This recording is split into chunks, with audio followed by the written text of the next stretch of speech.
CLS, c'est une équipe de 600 personnes partout dans le monde qui utilisent le spatial, les satellites, pour mieux observer notre environnement et proposer des solutions, des services à tous pour gérer notre planète et exploiter ses ressources de manière durable. Et cette filiale du CNES fête aujourd'hui ses 30 ans, 30 années passées à observer et comprendre notre planète. CLS opère plus de 80 instruments embarqués à bord de près de 40 satellites. Retour sur cette incroyable épopée qui a débuté en 1986. On a commencé au début avec les opérations du système Argos, c'est de la collecte et de la localisation. Et puis on a étendu ça à l'océanographie spatiale avec l'exploitation des données des premiers altimètres dans les années 90. Puis dans les années 2000, on a rajouté une expertise radar parce que ce sont des satellites très complémentaires pour la surveillance des océans. On est aussi allé vers les systèmes terrestres, le suivi des mobiles et des flottes terrestres pour essayer de regrouper au sein d'une même entreprise une expertise aussi diversifiée que possible sur les applications spatiales et tout ce qu'on peut faire avec les outils du spatial.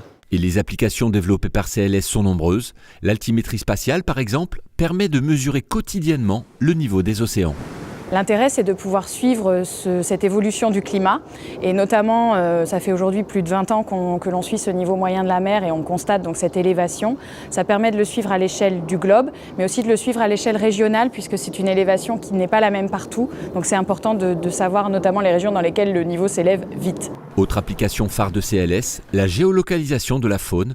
Aujourd'hui, la société toulousaine a suivi plus de 100 000 animaux différents. Suivre ces animaux, en fait, ça permet là aussi de mieux les étudier et puis comprendre également en quoi ils sont impactés par les activités humaines, par le climat, par des activités industrielles ou un changement de leur écosystème. Et ça a pris de l'ampleur puisqu'effectivement aujourd'hui on en suit beaucoup. On suit des animaux de plus en plus petits grâce à la miniaturisation des balises. Et c'est vrai que ça permet aujourd'hui de mieux cerner le comportement de ces populations. Filiale du CNES, de l'Ifremer et de la société Ardian, CLS intervient dans de nombreux domaines comme la sécurité maritime, la gestion durable des ressources marines ou encore la gestion de mobiles terrestres. Autant d'applications qui permettent au CNES d'imaginer les satellites et les instruments de demain. On a besoin de sociétés comme CLS qui sont à la fois au contact de la science la plus aboutie et des utilisateurs pour imaginer quels seront les besoins futurs ou quelles seront les potentialités des instruments que l'on peut inventer. Donc cette mécanique-là, elle se fait par un dialogue entre des ingénieurs plutôt du spatial qui savent ce qu'on peut faire au niveau technologique, et des acteurs comme CLS, il n'est pas le seul, mais il joue un rôle vraiment clé, qui vont dire « Ah, ce nouveau concept, il est intéressant et vous devriez le travailler dans tel sens ou dans tel autre. » CLS a aujourd'hui 30 ans et tout l'avenir devant elle.